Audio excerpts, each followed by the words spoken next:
Dear guys, I can't help but wonder what could happen if you took up an ostrich wing walking. I believe flightless birds would have as much of a logical fear of heights as any other flightless animal. I don't think chickens are afraid of heights. Their flightlessness came very recently, evolution wise. They are probably still capable of flapping about and making a relatively safe landing. But it's interesting to think how one can lose the ability to fly but not necessarily gain a fear of height.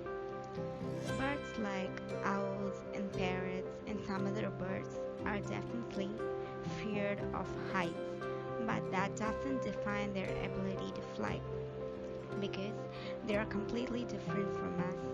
We are like land elves, completely dependable upon planes to fly, and if some malfunction occurs in the planes, we, being afraid of heights, we know we are doomed big time.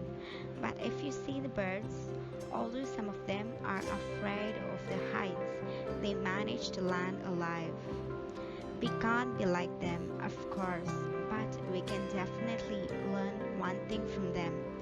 Dreaming I won't scare us until we learn to manage them. Also, because birds have flight capability, they are not afraid of heights. You could, if it were possible, drop a bird from a plane and it would still manage to find a refuge in a tree or a building on land.